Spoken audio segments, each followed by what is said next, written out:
So welcome everyone to today's Let's Code Together session. My name's Jane Knight and I'm also joined by my colleague Dr. Caroline Wilson. Hello, welcome everyone. The background explains that MEDRA was developed as an ICH initiative in the mid-1990s. At the time, the MSSO was put in place to maintain and distribute MEDRA, and the activities of the MSSO are overseen by a management committee with representatives from across the ICH regions, both the industry and the regulatory authorities. This is a copyright notice. As I mentioned just before, you don't have the slides, but the material that we present today, the recording, all belongs to ICH as owners of MEDRA. So although if you quote anything, you have to quote that it's come from ICH material. We want the session to be as interactive as possible, so we will be using the questions panel to ask questions and to comment. Sometimes we don't all agree, and although you're free to make your comments and we'll discuss your thoughts, sometimes we may have to agree to disagree, just in the interest of time. We cannot take requests to code specific verbatims via the questions today, but at the end there will be an option for you to propose new topics or new examples for us to consider to include in future sessions. But please make sure these are of general interest to the wider audience. Don't just send us examples that you struggle with unless you feel that there's some learning material from it. So that's that one. And I should say at this point, a number of the topics today have come from the feedback we received at the last polling suggestions at the last session. This is how you join the polls. The easiest way is to use a smartphone and to scan the QR code on the right-hand side. But you can use, alternatively, you can use an internet browser or your computer, and you log on your phone as well. You log on by typing in polev.com in the URL bar. So just that, polev.com, polev.com.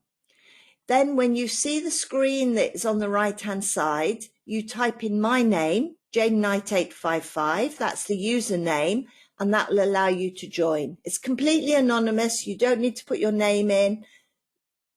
And if you forget or you get thrown out, you can click the refresh button on your phone, often relinks you, or the QR code will be on all the polls. So as a tester for you here, where are you joining from today? Is it working? Let's check. Yes, I see a number of you. This is where I come to you, Caroline, for your geography. I can see we've got some people in India. We have people in India, many in Turkey, Greece, Kalimera, Portugal, Spain, Russia, all across Europe. In the Philippines, South Africa. Wow. Yeah, it's crowded in Europe. Really? Nobody from North America today. We often have people from North America. China is there. Yeah, China. China, yes, China's just joining us. Welcome, wherever you are. It's lovely to have you with us. I always feel privileged. Congo. Oh, Congo. Well, Malaysia. Seems to be Malaysia. Brazil, welcome. More of you. Oh, Brazil's gone. It is such a privilege to be able to do this and join up like we do. So welcome. Philippines, yeah. Here is our demo, our web-based browser. If you're not familiar with the web-based browser, you can access it from the home page. And Caroline's going to put the details in the chat. So if you didn't catch them, that's where you can get them. Well, the challenges of coding. This is why we do Let's Code Together. There may not always be an exact match. Sometimes there's more than one possible term you could select. The Points to Consider document itself also offers options, preferred and alternate approach in some places. Sometimes it's a case that we understand the terms differently. Caroline and I have that when we discuss the examples. Sometimes we have a different perspective on the term. And so overall, when a term is ambiguous, we have to do the best we can. And we call this the best approximation. Carol Ann and I call it that. But overall, the golden rule, we must always code as reported without making any assumptions. We use medical judgment, but we mustn't make assumptions. And you see here, medical judgment. Well, our brain often wants to make patterns out of data and often see things that are not there. So this is why we always include one of these funny diagrams, funny pictures. So this one, would you believe, it's big on the, look, it's big on the screen. What would you believe me if I said that all of these balls were all the same color? All of them are a beige color. Isn't that incredible? And it's your brain that wants to make a color, wants to see a pattern. And so your brain puts the color there based on the stripes that go across them. And this is what can happen with terms. Sometimes you look at a term, especially if you're working quickly and you see something that's there. It's only when you actually stop or ask someone else or look more closely, you realize that you're making sense of something which perhaps may be ambiguous or not making sense. I think that's a fun one. So it's a balance between applying coding rules for consistency and using medical judgment to manage the risks to patients. You'll see today that we do refer to medical references to help us understand the reports and make the decisions. And sometimes it's necessary to request that a new concept is added to the terminology. So having said all of that, let's code together. And I'm going to turn my camera off so that it's not distracting. So our first example today is quite a long one. So Carol Ann's going to put it in the chat for you. So how would you code dry mouth, numb tongue and lessened taste since switching from cigarettes to vaping, and this causing a lack of interest in food and a recent report of cough? So what's being reported here? We've got a lot of things here. Are they multiple symptoms or do we have a diagnosis? And at the end of the day, what are the most appropriate LLTs? Let's see what we've got. Now I've broken it down for you so we can go step by step. How would you code dry mouth, numb tongue and lessened taste? This is quite an easy one, I think, to get us going.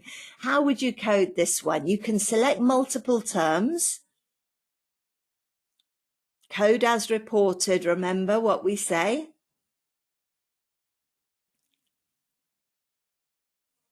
I'll give you a moment.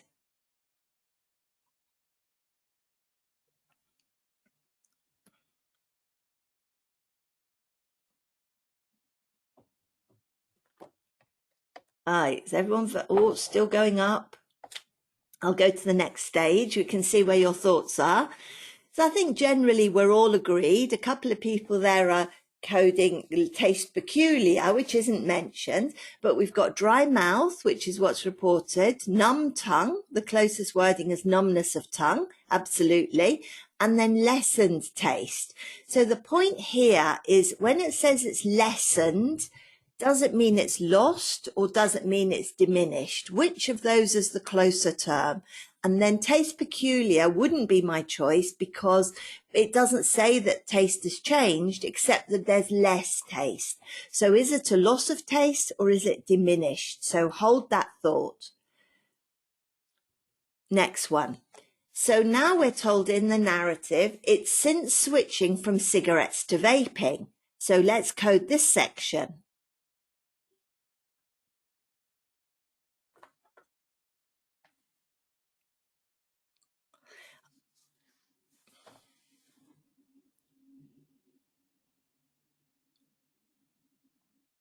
Bit slower here. You see you thinking about it.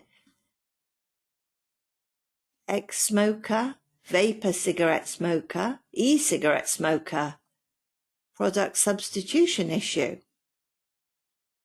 We are told that the poll is locked. Oh, well, 12 people seem to be, it's not locked. 12 people seem to have joined it. Let me test it. There are some response. Let's go to the next stage. Is that better for you? Try your refresh button if it's not working. I'll log on myself while we wait. No, Working now. I can work it. Maybe Yeah, it's working now. good. If it seems to freeze, use your refresh on the URL bar. That seems to work for me. So what have we got? We've got the vapor cigarette smoker is the number one choice there. And then we're split of e-cigarette or vapor cigarette. I think from my knowledge, these are just synonyms for the same concept, but vaping, the closer wording is vapor cigarette and ex-smoker. Ex-smoker, a social circumstance, that should be captured somewhere, maybe in the medical history. Product substitution issue is an interesting term. They have switched, but is this what that term means? I'll show you in the browser and you may be surprised to see what that term actually refers to. So that's something, again, hold that thought from here and we'll come back to it. And well done on those of you choosing that one, the vapor cigarette, choosing that one. And the ex-smoker. So now the next section, causing a lack of interest in food. So lack of interest in food. How would we code this one? Again, I can see some people are able to vote. So if there are, again, if it seems like it's frozen, mine's frozen, click the little twirly arrow for the refresh. Is it appetite? Lack of interest in food? Is it food refusal? Well, this is one where it's picking the closest wording. What's the meaning here? Because these are in different places within Medra. Loss of interest, lack of interest, but it's a specific lack of interest in food. So let's see where you're going before I get carried away. Well, I agree with most of you there. I would also select appetite decreased. Food refusal, yes, it's close. I think lack of interest in food to me suggests appetite rather than refusing food. But again, it's judgment and wording. Loss of interest is too specific because that's a loss of interest in life. It's an apathy. It's not just a loss of interest in food. And some of you have selected none of the above. Would you go for something completely different? If you've got something different, you can write it in the questions and Caroline will read it out when we pause. So let's move on because we've got a lot to cover. Well done. I agree with the appetite selection, but food refusal may be your choice. And then a recent report of cough, our last one. So what have we got here? Is it an irritant cough, a smoker's cough, coughing after drug inhalation, cough, or again, none of the above?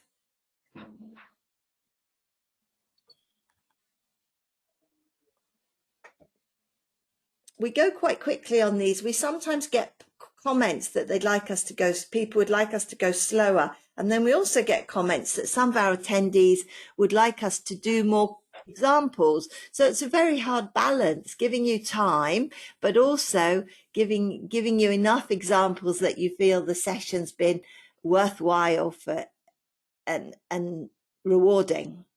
So let's see how we're doing. Cough is the most common. Again, I agree with you. All we know is they've got a recent report of cough. We don't know what's causing the cough. We can't assume it's a smoker's cough or that it's drug inhalation with the vaping. It's not really a drug. It could be an irritant cough, but again, we don't know that. Just because they've got a recent report of cough, we know they're an ex-smoker, so it might be for some other respiratory problem. So, I would just code as reported. They've got a cough until it's investigated. Let's code it as cough. Well done. So let's browse. There's a couple of terms I want to go back to that I did mention to you. I need to just bear with me while I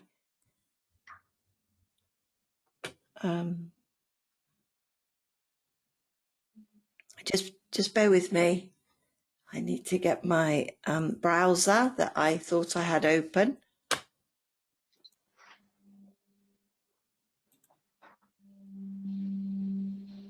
So here's the browser from the beginning. Click on the web-based browser. Use the credentials that we gave you. If you don't have your own, and there you can log in. And I remember I updated my password yesterday. So let's go to the browser and have a look. A couple of things I wanted was to show you the product substitution was one of the options I gave you, wasn't it? A product substitution issue. Does this mean that there's been a problem since switching from cigarettes to vaping? Well, there's product substitution errors, issues, product substitution issue, brand to generic. So what we see here is that these are, we can look at the hierarchy, put our cursor on it. We can see it's a quality issue. So this is used when switching from one drug to another or from one brand to another, suggestive that there's a quality supply distribution or quality system issue. So this wouldn't relate to somebody switching from smoking to vaping. This is used for drug development, drug substitution in one way or another. The other thing I wanted to show you, so if you've got questions about that, send them in. The other one I wanted to show you was the taste diminished, taste lost, the difference between those two terms. So taste diminished has a PT of hypogeusia. Geusia is the suffix that means taste, hypo meaning decreased. So let's have a look at the placement of that term. It's in the nervous system disorders. And there we see taste diminished, gustatory taste, so again a synonym, or hypogeusia, meaning taste is lessened, hypo, lessened. If we come up here, there's another PT, aguasia, meaning loss of taste, taste absent and taste lost. So we've been told that their taste is lessened. So you see the difference between the hypo and the aguasia. We haven't been told their taste is completely lost, just it's lessened. So the closer wording would be diminished. So that was the other one I wanted to show you on there. So if you've got questions about any of the other terms, let us know and we'll go back to it. But I think they were the two that I was going to show you from those, the switching and the cough. We've discussed it, or I've told you my thoughts that we shouldn't make an assumption. The other one let's have a look at is the ex-smoker. So just to show you, those of you who may not be familiar, ex-smoker always is a placement of the term. It's a PT, ex-tobacco user. And if we do a right-hand click, go to browser, just a reminder, it's down here in the social circumstances. And these are terms that you wouldn't be expected to use for adverse events, but they may come up most likely in medical history type terms. So, or it might be the context, not the adverse event itself. And we see here it's describing the individual, an ex-tobacco user, and that's why we see these terms in the social circumstances where they describe the person, ex-smoker, so that, or recovered smoker, either of those. In fact, any of these here would be suitable. The LLTs were all treated virtually synonyms. Okay, let's go back. So there, we've done our browse. I just want to show you there that there are references out there for the effects of electronic cigarettes. And we see that it does produce a range of stress and inflammatory reactions in the pulmonary system. And some of them are listed in this PubMed article here: shortness of breath, coughing, wheezing, bronchial, pulmonary irritations. So when you can reference that the symptoms are part of a bigger syndrome, it's often worthwhile looking in Medra to see whether there's a newer term been added for vaping, which could cover what we have here. So we see that it's a new area, research is coming around. And I did look in Medra, and there are some terms within Medra that cover vaping complications, and I'll show you those shortly.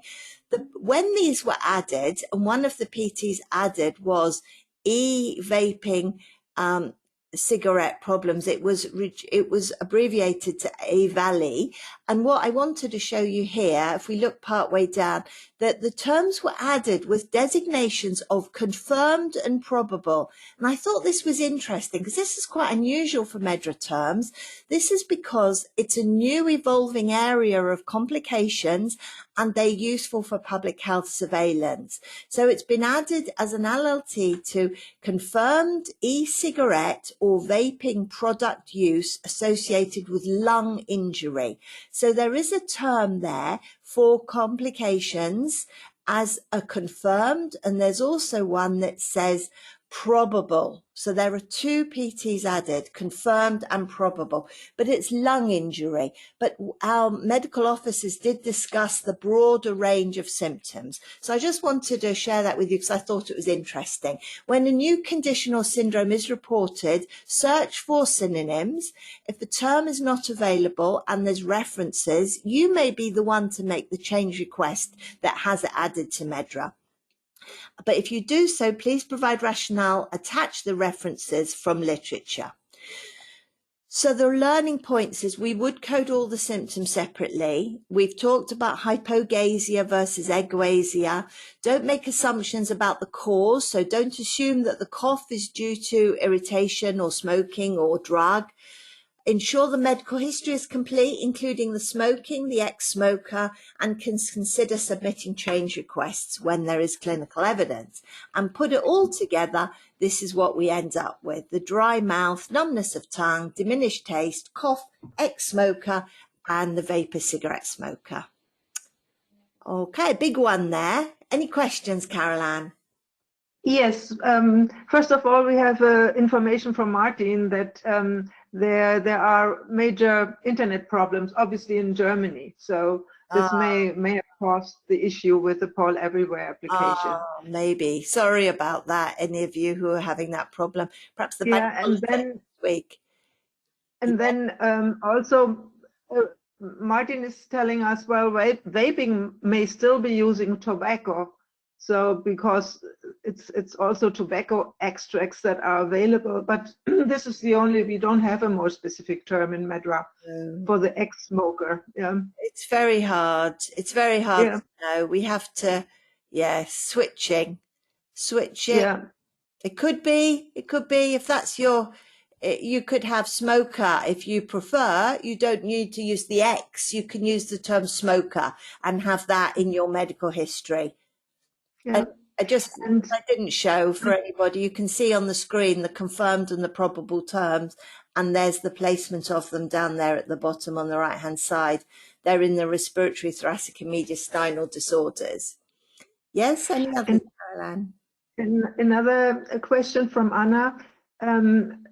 She's asking again whether we should use both the ex-smoker and the vapor cigarette terms to capture what has been reported. Yes, I think we should do so, but as Martin mentioned, the ex-smoker LLTs are not as specific, so they cannot fully capture what has been reported in our case. Why I thought I would like to capture it, where it might be in medical history, not in the adverse event, is because the patient has a cough. And at this stage, I wouldn't like to be clear what's causing that cough. It could be another disease related to the smoking. So that's why I feel that it should be captured perhaps in the medical history or in the context of this condition. That's why I felt it should be there. Then there's another comment. So why shall we differentiate between decreased appetite and appetite lost if the PT is anyhow decreased appetite? Yes, it's a different. It's appetite decreased and appetite lost. Yeah. It's because we code as specifically as possible, always. As specific as possible. You're talking about the appetite. Appetite decreased or appetite lost, it probably means the same thing, whereas the taste has separate PTs. Yes. So appetite is something different. Having no taste or having no appetite, a decrease in appetite, decrease in taste. Yes. It's the way the terms are placed in MEDRA. If there's something that you feel is wrong, you can always submit a change request and our team will review it and come back to you. with a rationale for why they refuse or agree. Anything No else? more questions. Good. I'll hand over to you then, Caroline, at that point. Thank you all for your interactions. So I will change presenter. Let me. Here's the next Do you one. see my screen? I can't. Can you see my screen? I don't think so. You try, you try, Caroline, and then we'll see when you can switch over. Try. I don't think Yeah, it's I try. yet. That's. Oh, there we are. Yes, we can. No, that's not my screen. Okay. That's it. No. Coming Now now. it seems to work. Maybe Obviously, I'm also affected by the delay. by a delay. Yeah. So here's the next verbatim. What is reported is a shortening leg. So what does it mean? What are we told? Can we say whether this verbatim relates to a medical condition, or is it a surgical intervention that is reported? Is it ambiguous, meaning that it could also describe several different medical conditions? Or should we seek clarification from the reporter because the term is ambiguous? And what would be the most appropriate LLTs or LLTs in this instance? So what would you select for this verbatim? Shortening leg. Would you consider the LLT lower limb deformity, unequal leg length, anisomelia, leg reconstruction surgery, leg operation, or would you seek clarification from the reporter? What would you do?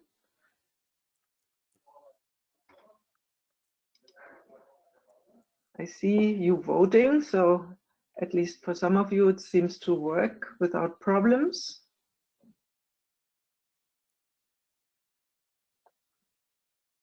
So what would you, let's look at your choice here.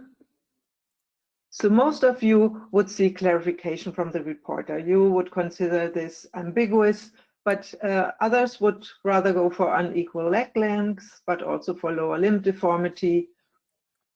So we have a split of opinions, but most of you are going for seek clarification from the reporter. So when searching in literature, we can find articles describing the shortening of one leg as a medical condition, as can be seen in this article here. We are told that leg length discrepancies can be acquired or congenital, and that an acquired shortening of a leg can be due to a loss of bone or as a result of traumatic injuries or infectious injuries of the epiphysis in growing patients.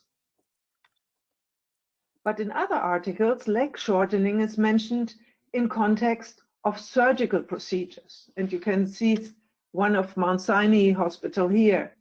So procedures may lengthen an abnormally short leg or shorten an abnormally long leg, and should limit also in order to limit growth of a normal leg to allow a short leg to grow to a matching length. So, and leg shortening is really mentioned here, or restricting is considered for smaller differences in leg length, usually less than 5 centimeters or 2 inches, and shortening of a longer leg may be recommended for children whose bones are no longer growing. So we see it's an ambiguous term. It could relate to a condition, but it could also relate to a surgery. So now let me switch screens here. Here we are. Here is the shortcut to the web-based browser. I have to log in with my credentials. And here we are. So let me restrict my search to SOC surgical and medical procedures by clicking on this list here, and look just for leg in order to see how many surgeries are available there for the leg. And we see leg amputation, leg operation, leg reconstructive surgery, otherwise osteomyelitis of leg drainage, that's completely different. So there are not really specific terms available for leg surgeries, just these three. Now, let us look for the condition then. First, clear the selection, and then restrict our search to sock musculoskeletal. And again, now we are looking for unequal leg length, unequal, and search. And here we see that there are terms for congenital unequal leg length or just unequal leg length, so an acquired condition. Here we are, limb asymmetry. If you look at the hierarchy here, you see it's grouped under sock musculoskeletal, whereas, and if I do a right mouse click here, I can see all the LLTs underneath, limb asymmetry. Here we are, and we have unequal arm length, unequal leg length, unequal leg length acquired. So these are the terms that you can find underneath. What about congenital unequal leg length? Of course, if I look at this LLT and look for the hierarchy, you see that the primary system organ class is a congenital sock, of course, and it has a secondary linkage to sock musculoskeletal. So, and if I again click and say go to browser and look into the sock congenital, we see that there is the LLT congenital unequal leg length, and it's grouped under the PT anisomelia. So with this, we know our verbatim is ambiguous. So what can be done when coding such verbatims? Let me switch back to my presentation. So first of all, one of course should get clarity about the reported concept using reliable references. In our case, we found that our verbatim is ambiguous, and in such instances, we would query, and most of you voted for clarification of the verbatim. So well done. Usually, we would not assume a procedure if it isn't explicitly reported, meaning that if no further information can be obtained, we would code to a term representing the reported medical condition. At first, we would ask for clarification whether the verbatim describes a congenital or acquired medical condition or a surgery. But in pharmacovigilance, often no further information is received. In such a case, we would code to either unequal leg length under PT limb asymmetry or to the LLT congenital unequal leg length under PT anisomelia if the age of the patient is known. So these are our suggestions. Are there questions, Jane? Do one question, Caroline, just come in, a consideration. Unequal leg length could also mean bigger and not shorter. Length, though. I took length to mean... No, I think length means the length, so how long this leg is. Yeah, it's not referring whether it's thicker or I wouldn't read the length meaning the circumference. Is that what you? Yeah. Yes. It's not relating to. It's really relating to the length, how long the length is, the leg is, and not to the circumference, as you said. That's how I'd read it. Yeah. Nothing else so far. I think everyone's still thinking.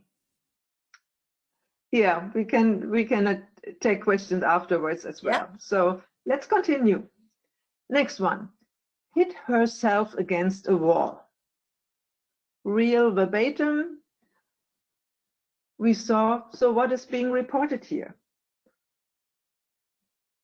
Is this verbatim clear? Do we understand what is meant? What type of event did occur? Or is a query needed again? And which LLT or LLTs would you select? Here are your choices: accidental injury, non-accidental injury, self-injurious behavior, intentional self-injury, sports accident, accident, or would you seek clarification from the reporter? What would you do?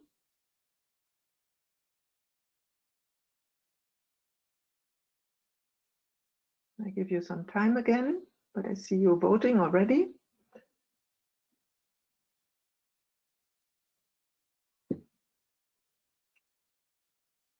So let's see what you're going for. Yeah, again, most of you, half of you would seek clarification from the reporter, but some would also consider self-injurious behavior, intentional self-injury, accidental injury, or accident. So again, we have somehow a split of opinions here. Many of you would seek clarification. We saw that. It's perfectly right. Because when entering hit herself against a wall into Google, these are some of the references that you can find. The first one describes accidents or accidental injuries of athletes who ran into a wall. And in a chat room, you also can find similar events which occurred accidentally, like this one here. I accidentally walked into a wall and hit my head really hard, and there's a bump there. What should I do? But some of them are also intentional. Why do I repeatedly hit my head on walls when I'm angry? So definitely an intentional action. And same is true for the last reference here, addressing children who hit and bang their head against the wall around nap time or before going to bed. And we are told that this behavior most probably represents a self-soothing technique, meaning that it is intentional. So it could be either accidental or intentional. And again, let me browse Medra in order to look for the term that we saw. First, let me clear my selection here. And then let's look for accidental and injury. Always using word stems here. Here's the accidental injury. If I click on it, I see again the hierarchy. It's grouped under PT injury, under SOC injury, poisoning, and procedural complication. And the non-accidental injury is, of course, also grouped under injury and same system organ class. So both represent injuries. One is not specified, the other is specified as non-accidental injury. So assigning one of these LLTs for our verbatim would be an assumption, because we are told hit herself against a wall. We were not told that an injury occurred and whether it was caused by an accident or intentionally. So same holds true for the LLT that we saw in the poll. So self-injurious behavior. Here we are, search. Self-injurious behavior. This is grouped under psychiatric disorders, and it's grouped under self-destructive behavior. So it's a behavior. Doesn't mean that there is an injury yet, could cause injuries, but it is a behavior that puts one person at risk of an injury. And what about intentional self-injury?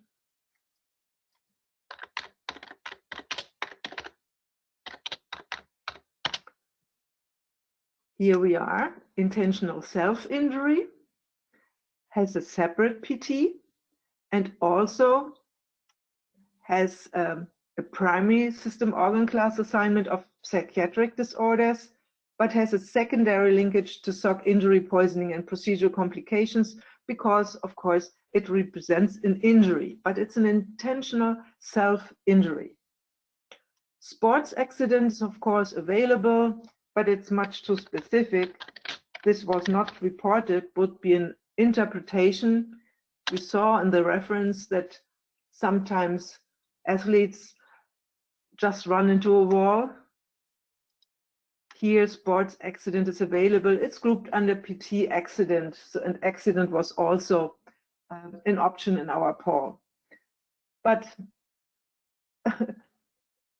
our verbatim could also describe a conscious decision, not an accident. And so it's an ambiguous term that we are looking at. We would have to seek clarification, and this is what most of you have also voted for. So let me switch back here.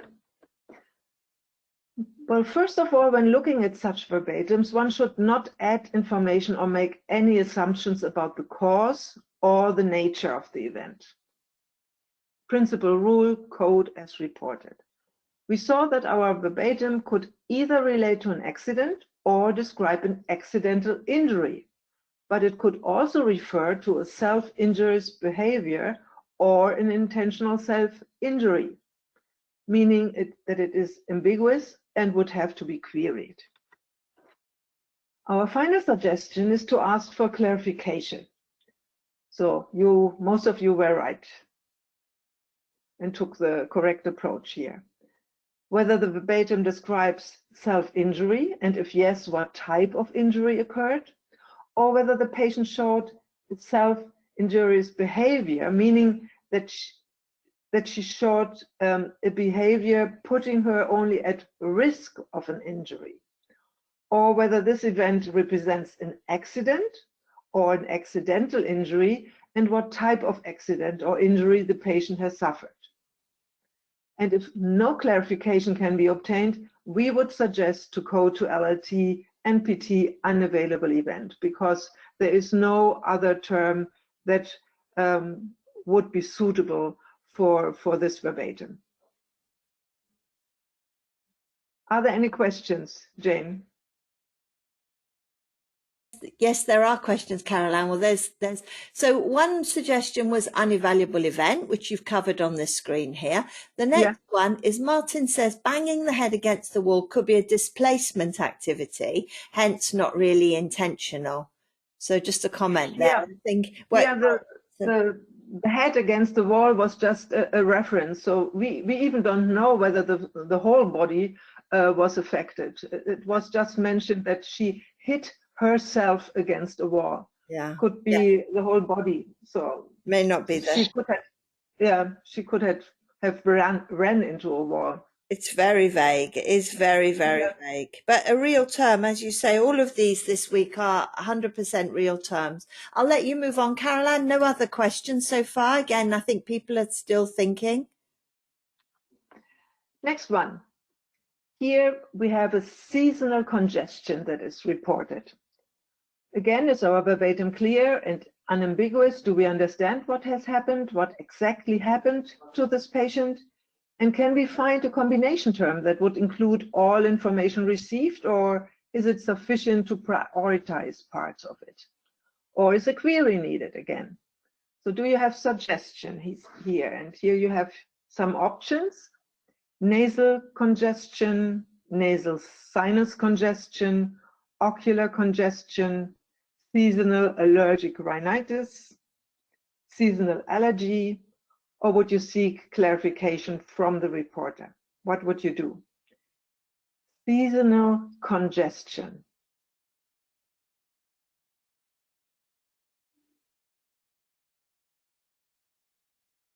What does seasonal mean? Congestion is clear, it's a medical condition. Can we say what body site is affected by the congestion due to the attribute seasonal? What would you do?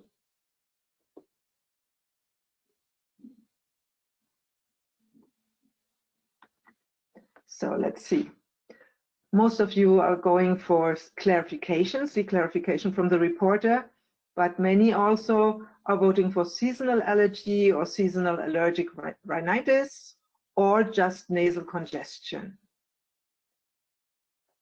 So let me close the poll and switch directly to the browser again. So if I just look for congestion, And because of the attribute seasonal in our verbatim, I would assume a reaction to airborne substances like pollen. And I would restrict my search to SOC eye disorders and SOC respiratory. So click on one of those, and then click the control, push the control button, and let me also select respiratory. Here we are, and I search. So SOCs are limited to 2 system organ classes, that's correct. And here we are. We have quite a number of proposals here, like acute nasal congestion, congestion conjunctival, pulmonary, ocular congestion, nose congestion, nasal sinus congestion, respiratory tract congestion, but no LLT that would include the information seasonal. So now let's look for the string seasonal, keeping our restriction to these 2 SOCs. And let me seasonal. Here we are, search. And here we have quite a number of hits, but of course no hit with information congestion. But we have the rhinitis seasonal, seasonal allergic rhinitis, seasonal allergy, asthma, conjunctivitis, nasopharyngitis, sinusitis. So vernal keratoconjunctivitis conjunctivitis seasonal is a very specific term, has its own PT. We can ignore this one.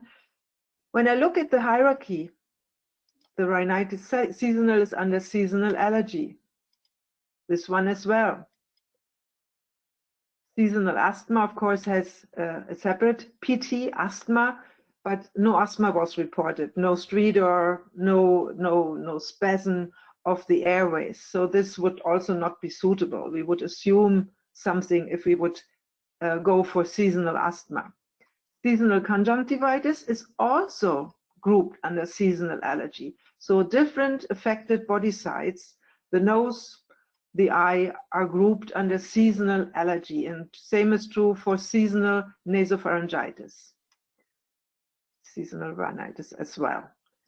The sinusitis allergy, the seasonal sinusitis is grouped under allergic sinusitis, so a more broader term,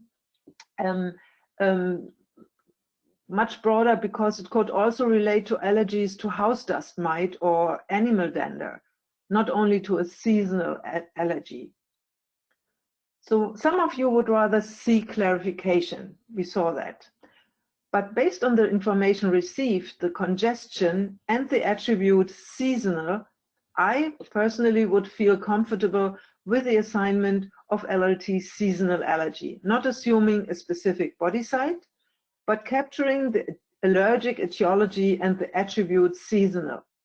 Seasonal allergies result from exposure to airborne substances and appear only during certain times of the year. And symptoms like inflammation with itching and congestion primarily involve the mucosal lining of the nose and or the eyelids and the conjunctiva. So I personally would feel comfortable when going for this term,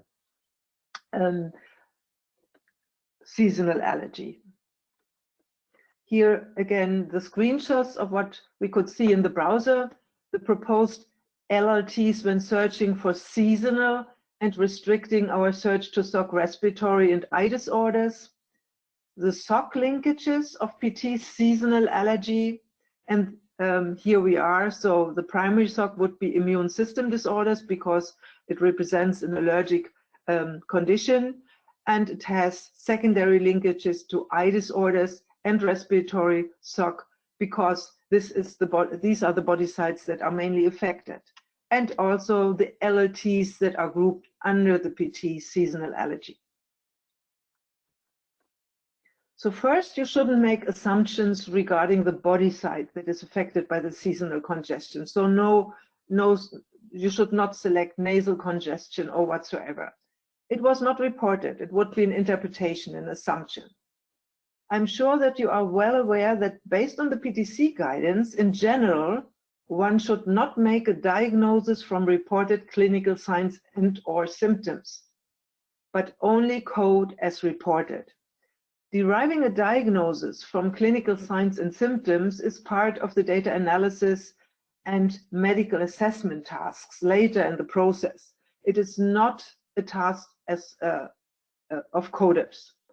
But here the attribute seasonal points at an allergic reaction, an allergic condition. And the MEDRA hierarchy supports our approach because LLTs containing the information seasonal in SOC respiratory and eye disorders are mainly grouped under PT seasonal allergy, although related symptoms and the inflammation do affect different body sites, the eye and the upper respiratory tract. So this is our proposal. We would code to LLT and PT seasonal allergy. But you could, of course, also take a more strict approach and don't assume anything and rather decide to seek clarification. But what would you do if no further information can be obtained? You would either end up with the assignment of LLT and PT seasonal allergy based on the attribute seasonal in the verbatim, or you would have to code to a very vague term like LLT and PT ill-defined disorder. Now I'm curious to hear your feedback. So did we get comments or questions? We did get some feedback on this one, Caroline. We've got some purists in the room, in the group today. So we've got some comments that made me smile, that seasonal could mean Christmas or another feasting festival, and so it could be intestinal. But it does show that we can't make assumptions about a site.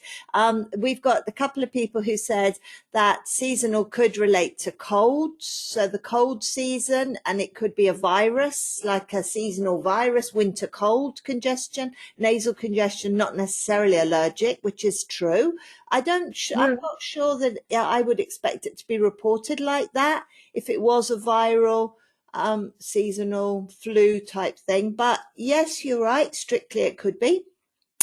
And then Kirsten says she would prefer to get more information to make sure it does not refer to something else like allergic bronchitis, allergic asthma, and then only go for seasonal allergy as the absolute last resort if you can't get any information. Yeah. I think that's also your take on it, Caroline. But yeah, that's what I said. It really depends. If you feel more comfortable for asking for clarification, of course you can do so. But often in pharmacovigilance, you wouldn't be successful. And then the question is, what would you do then? yeah, I think I would then anyhow go with seasonal allergy, because ill-defined disorder would be really too vague for the reported condition. I would assume that this is really what it's if you saw that if we enter seasonal into MEDRA, we are getting lots of hits for allergic reactions, allergic conditions, and I would follow that path. So yes, a few people in the group, and I'm glad to see you are strict, because it means our training is getting through, that we do say coders reported, don't make assumptions. I'm really pleased to see that. There other comments that we could do something like just congestion or nasal congestion, but we don't even know it's nasal, is the comment. Yeah. Common, we don't know it's necessarily nasal, and that then also there may be more hints in the case to support the fact it's allergic. So we're looking at it very starkly out of context, but you may have more information that you can look at to help you if you are working in pharmacovigilance. Yeah. And you saw I've looked for congestion, and there is no vague term congestion in MEDRA, so it's not available. So it's always connected to a body site, and we don't have any information about the body site in our verbatim. So I think that's all our comments that we've had on this one so far. And as just to reiterate, some of these terms today are ambiguous and vague, but we would always say query if you can, get more clarification if you can, wouldn't we, Caroline? Yeah. Good. Well, thank you for all Okay, your comments on I that. give it back to you then. I give it back to you, Jane. Thank you. So here we are. There's my screen there. How to code now. So now we're the reporters undergoing tests for a possible kidney transplant. So what's being reported here? Should we capture both the tests and the transplant? Do we know the type of tests that were done? Undergoing tests, again, is very vague, isn't it? And what's the most appropriate LLT or LLTs here? I remember when I was coding in the industry, we used to have reports of planned procedures. And I think that's what we've got here. It's a planned or not even planned. It's possible depending upon the results of the tests. So how do we code that? But we know they're having tests. So that's what we know for sure. So let's see where we would go with this one. How would you handle it? Oh, you're on it already. Thank you. Very good to see. How would you handle the report undergoing tests for a possible kidney transplant?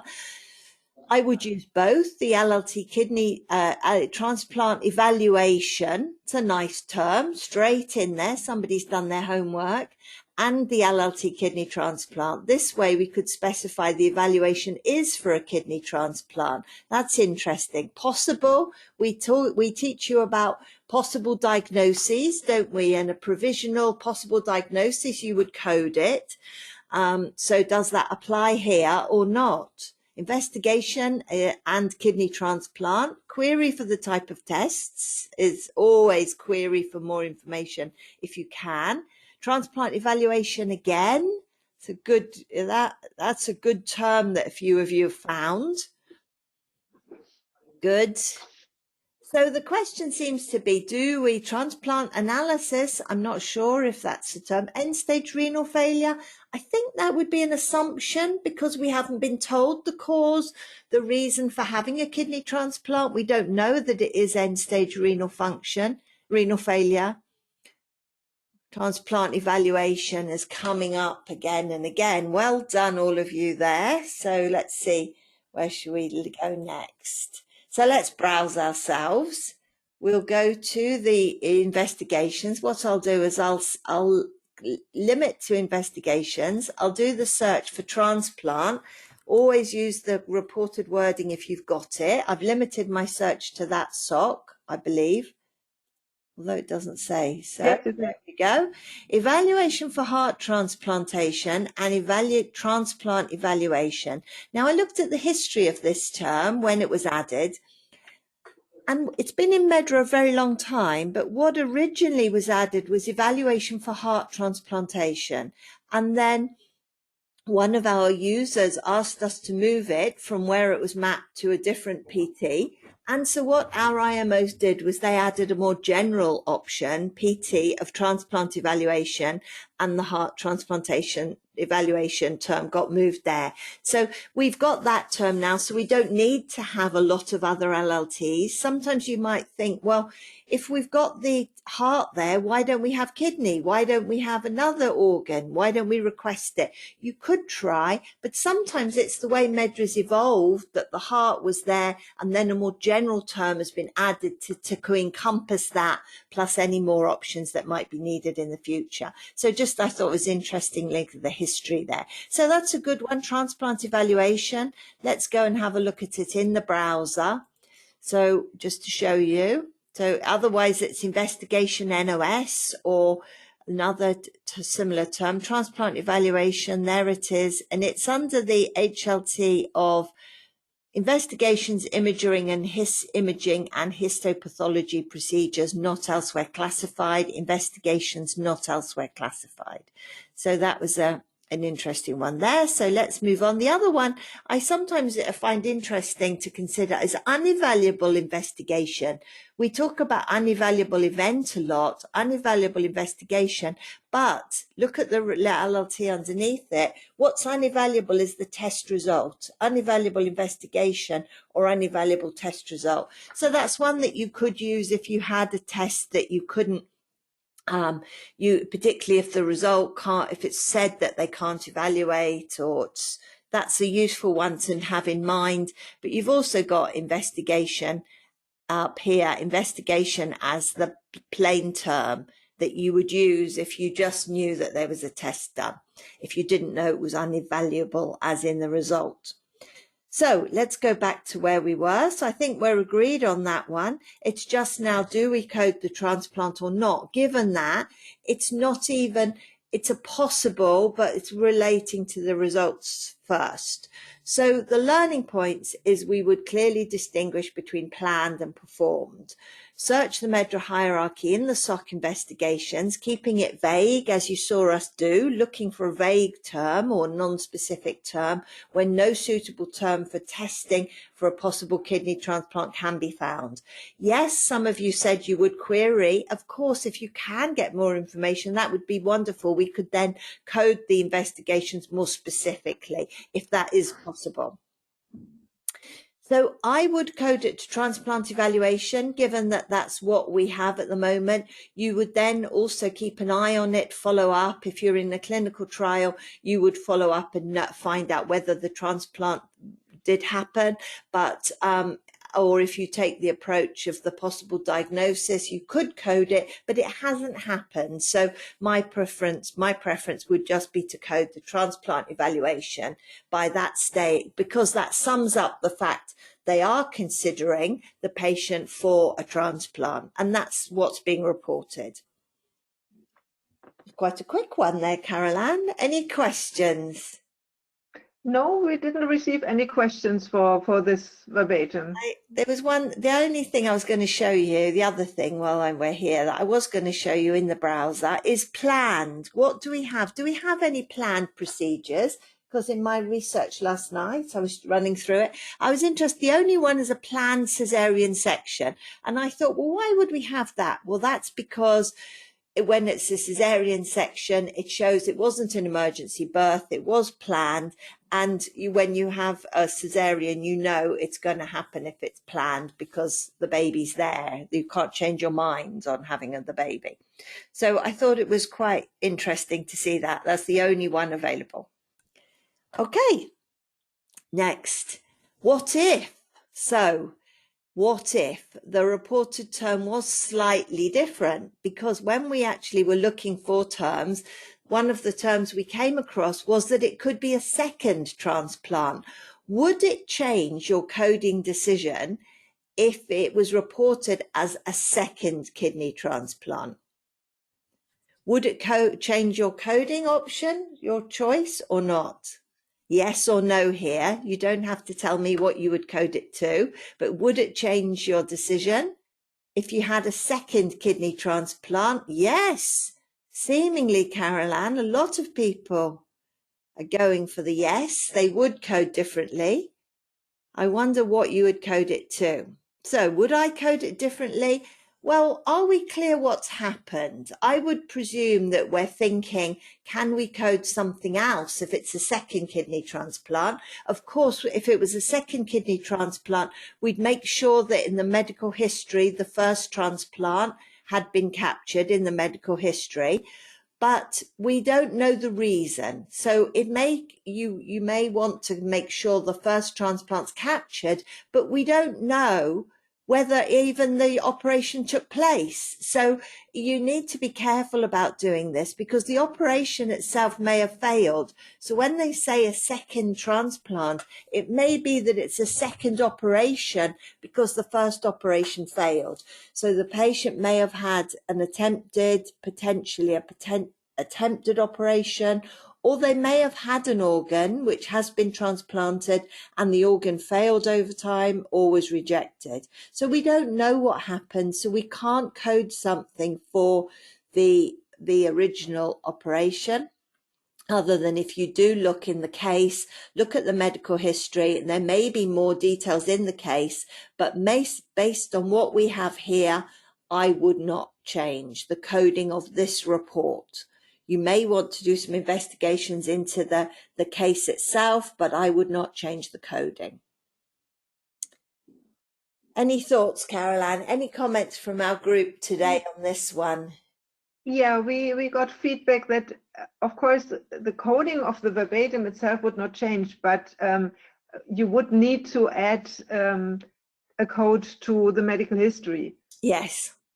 Yeah, so you would have to record to capture the fact that the patient already received an organ transplant, or an operation which wasn't successful in yeah. any way. Yes, absolutely. So yes, we would do that, but this verbatim coding we wouldn't. We would just check it was in the medical history.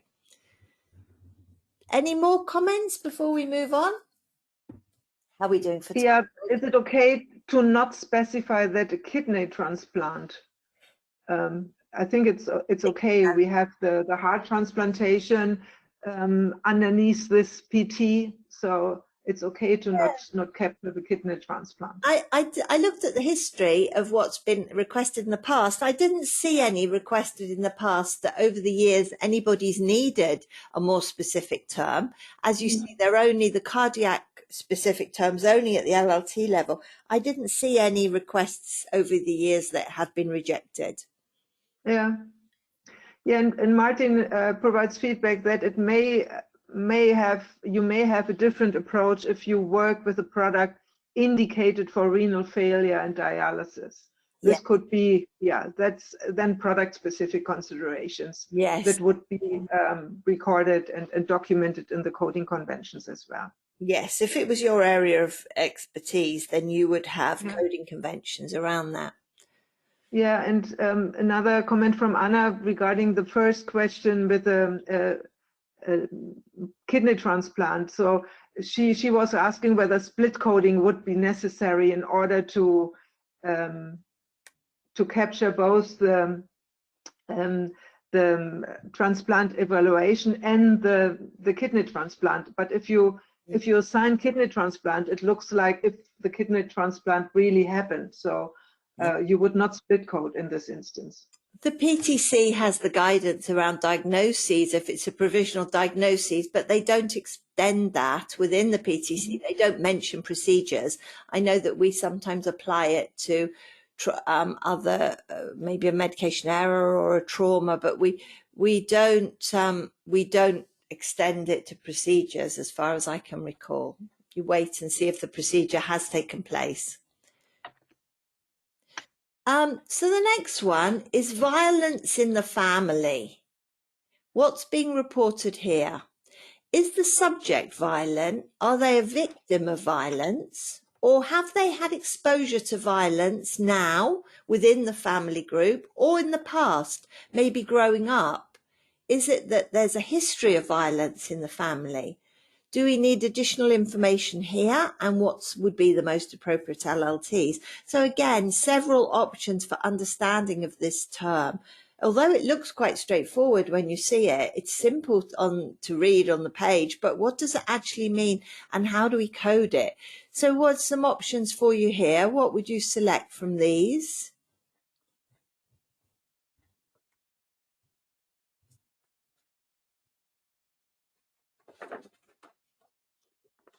I'll give you a chance to vote. Read all the options, think it through.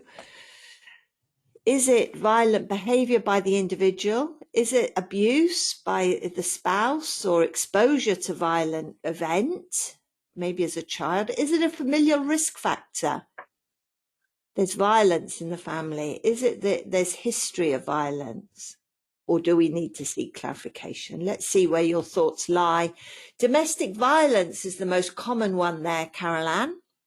That doesn't surprise us because that's the expression that's often used, isn't it? Domestic violence.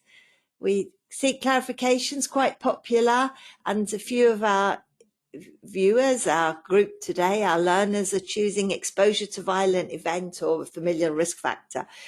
So let's have a look in the browser. So let's have a look at the placement for which one? Let's start with violent behaviour, shall we? Or let's start with violent, because then we'll pick up violence, violent. Let's do the stem and see what we have in Medra. That's always the way I choose to. So we've got violent, violence. Let's look at the PT. Let's just look at the hierarchy. Violence goes under aggression. And aggression itself is a behavioural thing. So this violence would assume that we're talking about the individual who is violent, the perpetrator, the doer of it. The same as violence and the same violent behaviour. Violent ideation and thoughts and dreams we'll ignore, so we'll just look at violent behaviour. Violence-related symptom, no. Exposure to violent event has a PT of its own. That has a different placement. That's placed under the HLT of exposures to agents or circumstances not elsewhere classified. So that's a different concept. And then we have domestic violence. I thought domestic violence to me sounds like a social circumstance. So I was quite surprised when I looked at the hierarchy. It's actually under the PT aggression, like the others, as a behaviour. So domestic violence is like violence, but it shows that it's being done in the home, maybe spousal abuse or child abuse, and it's under the PT aggression. So that makes me think twice about selecting that one, unless I'm sure that the report is describing the individual who is aggressive. So I can go to the browser and show you that one to see any other terms there. There's a lot of them. You can see all of them under this PT. Abusive, aggressive. It's definitely describing the behavior, quarrelsome, the individual who is violent or combative, abusive. The other one, exposure to violent event, is up here. It's under exposures, under injury, poisoning and procedural complications. They've been exposed to a violent event, whether that's in context of PTSD or that they may have some injuries or some psychological problems. Exposure. So that will give you something to think about on the back of what we've just been discussing.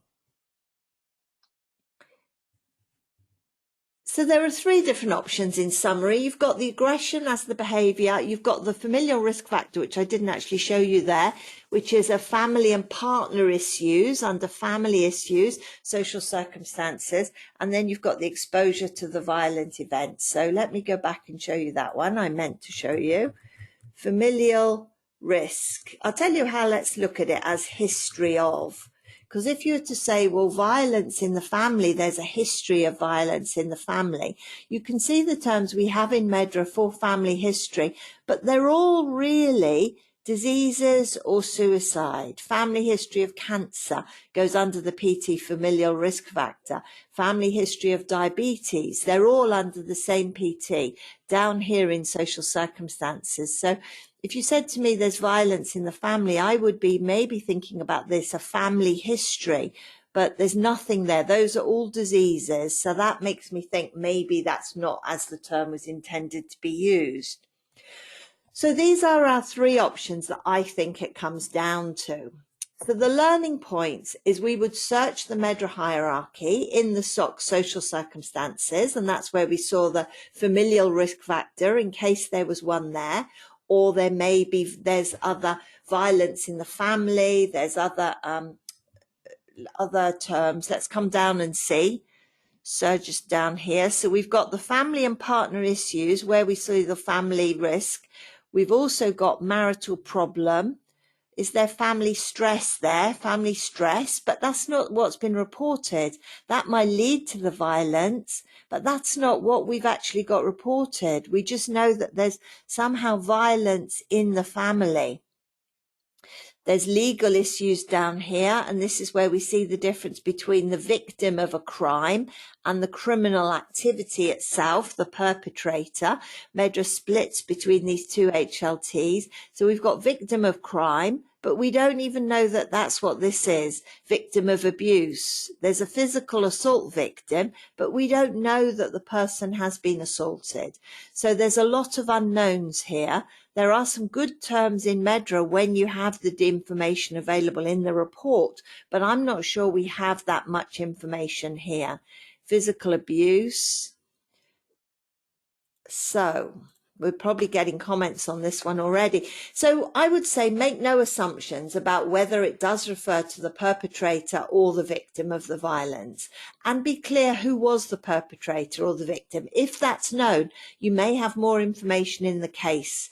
try to clarify if you can. And that seems to be the theme of our terms today. Try to clarify the background if you can. But if you don't have any information as to what is it, do you assume that the person is violent? I don't read that they are violent. Violence in the family, are they being violent? So, or is it exposure to violent event? And of the two, I would select exposure to violent event, I believe, because that would cover if there was violent history in the family, maybe they were brought up in a violent household, it's in the family, rather than them being violent towards their family. So, questions, Carol-Ann, comments, what do our group think of this one? Yeah, you have answered the question that family stress would not be suitable. And Anu, I think also he said, well, but we query, if our query is not answered, then domestic violence will be closest. No, it wouldn't, because it would be linked to PT aggression, and then we would assume something. Yes, we looked at that one, didn't we, Caroline? When we first saw that LLT, we thought, well, we would code it to that. But then when we looked at the PT, and when we teach people on our basic training course, we always say you should check the hierarchy. And when we looked at the hierarchy, we weren't sure that we wanted to make that assumption. So is this the perpetrator? Is this the violent individual? So we went for the exposure, violence in the family, exposure, either now or in childhood. No more questions. No more questions? Okay, let's move on then. Baby became apneic, pale, floppy and unresponsive, approximately 8 hours after immunisation. One of the requests we'd had in recent sessions was that we do talk about being unresponsive. So this is an example for you if you're with us today. What is being reported here? Are these multiple symptoms or a diagnosis? And what is the most appropriate LLT or LLTs? So we've got some symptoms: apnea, pale, floppy, unresponsive, and we've got the link to the immunisation. But make sure you take account when you evaluate a term, does it say after or does it say due to? That's one of the things I would always look at this early stage when first reading it. Is it saying it's related or it's just temporal relationship after? So how would you code this one? I've given you lots there. They go down off the screen. There. That's all of them. Apnea. Have we got apnea? Apnea neonatal, apnea infantile, pale, floppy infant. We don't have apnea on its own. Congenital floppy infant. Is it congenital? So you see immediately here, we start asking ourselves, well, what does neonatal mean? What does infantile mean? When's an infant? What's congenital mean? In order to decide between some of these terms, we need to know what are these life stages? What do they refer to? Adverse event following immunization or an immunization reaction. Is it due to or is it following? Which of these would you choose for that? Oh, sorry. Oh, where am I up to? There. Baby apnea neonatal. So let's see, there's a lot of votes here. So we've got pale. Pale's quite straightforward because it's an exact match. Always try with the reported words. Pale. I agree with you there. Adverse event following immunization. That seems to me better than immunization reaction because, as I said before, it's following. It's not reported as being due to. It's a temporal relationship. Unresponsive to stimuli. Well, again, we've been told they're unresponsive. So that's what it's being reported. They are unresponsive. The question we had in our feedback last time was that could we explain when we use unresponsive versus unconscious?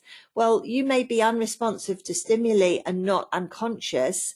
just that you're not responding either to verbal stimuli or to pain, but you may not be. You may be in some kind of trance-like condition. So we would always go with the closest wording, and we would choose unresponsive to stimuli here. Floppy infant is an interesting one. We'll come back to that. Congenital means present at birth. It looks like somebody voted and then changed their mind. So we wouldn't want that one because it's not a congenital disorder. The baby became apneic, floppy, and they weren't born in that situation. Floppy, again, the wording we've been given, infantile apnea or apnea neonatal. We'll look at that one now. So what's the difference? Oh, we're going to browse. Well, let's have a look at stages of life before we browse. So here are some of the references we found, defining or describing stages of life. This one's taken from the NHS in the UK, and we see there that they treat a baby as being at birth and up to 1 year. Also includes pregnancy in their use of the term. Toddler is 1 to 3, and then the others are further on. So we haven't got infant in that list, but we've got baby and toddler. Another one that we found, Carol Ann found, was about defining age periods in children from another source, Our World Data, a statistical organization reference. And this one shows that early neonatal is under 7 days, late neonatal is between 7 and 27 days, and neonatal is 28 days. So that's what I tend to think of 28 days, but some references you find might say neonatal means a month or 4 weeks, but 28 days is what I think is a good approach there for neonatal. We're told it's a baby. So do we know it's neonatal? We haven't been told that.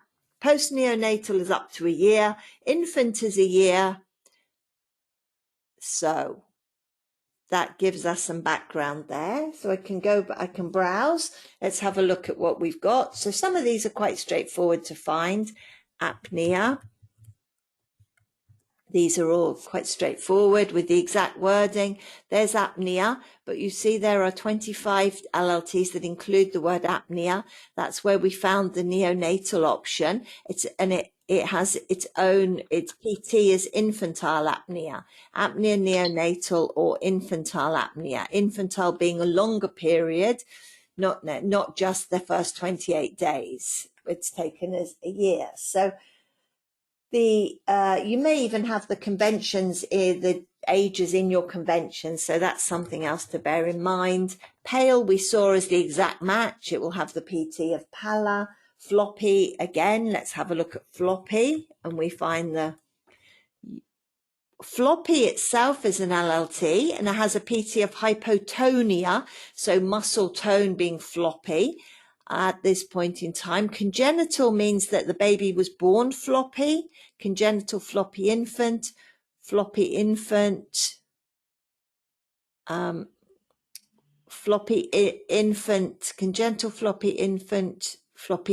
there. Floppy infant, again, has muscle tone problems, newborn complications. So, yeah.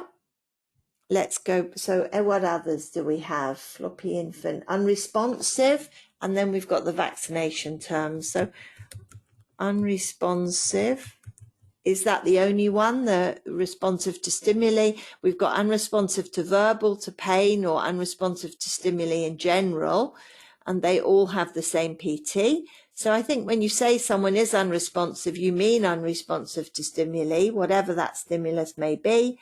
So that seems to be a good match. There's unresponsive, but it's non-current.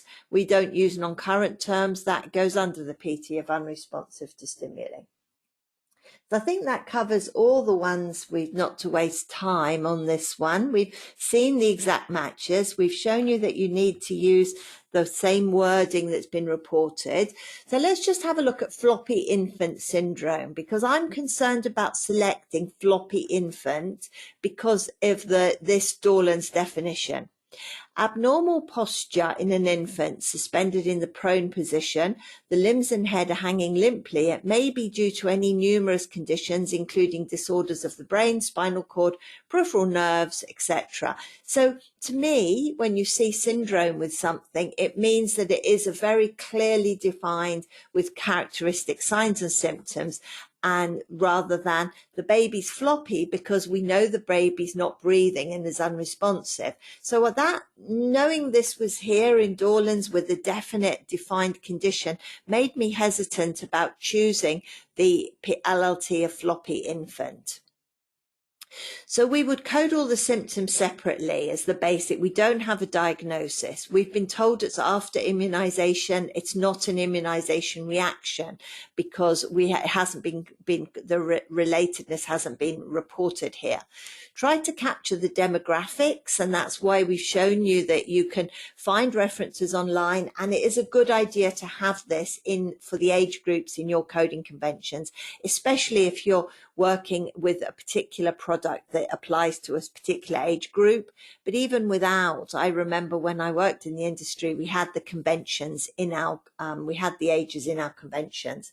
Don't make assumptions about the cause of symptoms, but capture the timely relationship.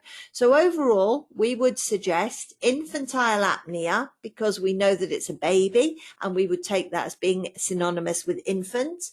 Pallor, pale, pallor, floppy, rather than floppy infant, and unresponsive to stimuli.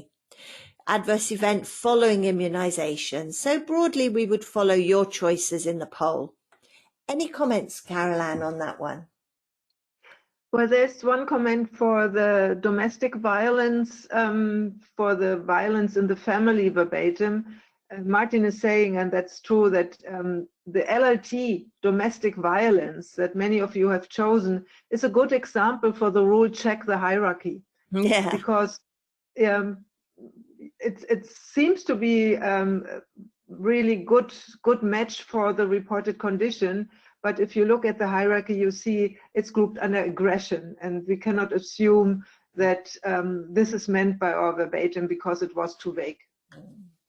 Thank you, Caroline. Thank you, Martin. Good point there. Thank you. So I think, Caroline, when I look at my phone here, I see we're 28 minutes past the hour here. So I think we should be wrapping up for our attendees today. We've done 7 examples, haven't we, today? So I'm sorry that we didn't get through them all. They were long examples, and one of the comments we have is, could we do more longer questions with many parts? So we followed that today, but we will come back to you in our next session. We'll cover those. So if you've done your homework, sign up for our next session and come along and share your views later in the year. Just before we go, I will remind you, if you are here for the whole session, you will be eligible for a certificate. But please don't try for the certificate until 2 days after we load it today, because the system needs 2 days to process. Also, if you shared the link with some of your colleagues, only the person who registered will be eligible for a certificate. So please bear that in mind. If you've used someone else's link, you will not be eligible for a certificate, even though you are here today, because we can't verify it. And that's the policy. Okay, just a comment there. I'll show you. I stress this because after the session, we always get comments about, can we have our certificate? Can you send me it? So here we are. You go to the self-service application and you go to training, retrieve certificates. When you fill in your email address that you used to sign up, you submit it, and it will give you, it's not recognizing me today. It will send you an email and you to validate, and then you'll be able to retrieve your certificate. Okay, on the certificates. So as I mentioned, you only get it if you were here for the whole session and if you originally registered. We don't share the slides. Again, if you didn't hear that at the beginning, we don't share the slides, but the recording will be made available. We've got a channel on YouTube within the MSSO Medra channel. We've got our own playlist for Let's Code Together. And we've got, I think it's coming up 3 years now of the sessions there. You'll be able to look back, see this session as well as the history, all our other sessions that we've done. And you can see the verbatim terms that we covered in each session. And if you give me one more moment, I will show you something else. Here under training materials on our website, training materials, you'll see under coding, there's the Let's Code Together section. There it is. And there's an index of the terms that we've been using in these sessions over the past 3 years. There's a document explaining how you use the index, and there is an index which lists all the terms with the dates, and we've categorized them. Being true coders that we all are, we've categorized them so you can see, not by SOC, but things like specialty of dermatology, for example. You can look back and see which recording you may want to watch. So although there aren't slides, we've made it as accessible as possible for you in looking back and finding terms that may be of interest. Oh. Anything else to say on that? So the last point before you do go, we will send you a SOGO survey link when we email you after the session. That's automatic. We're very interested in your thoughts. So feel free to give us your comments either here on the poll everywhere or in the survey that you'll be emailed, either or both. Any feedback you give us is very welcome. We do try to take your feedback on board. We honestly do try. We try to incorporate as many of your verbatims as we can. And we, as I say, some people ask us for more examples, fewer examples. Some people ask us to go quicker. Some people ask us to go slower. So it's very hard to keep everybody happy. But any feedback you give us, very welcome. Okay, I'll stop talking. Any more comments, questions, Caroline? Anything you'd like to share? We have some positive feedback already for the session. Otherwise, there's no further comments. That's great. Well, the poll will remain open, so feel free to click on the poll, get it now while we're here. You can do it through your phone. Otherwise, just what leaves for me to thank you for your attention today. Thank you so much for all your comments and your interactive participation in the polls. And thank you, Caroline, for your expertise and your collaboration. It's always fun to do these sessions. Yes, for me as well, Jane. Thank you. Thank you. Thank you, everyone. Remember, 2 days for your certificate, and the recording will be there on Friday. So have a good rest of your week and stay safe, everyone. Bye for now. Thank you for joining. Bye-bye. Bye-bye.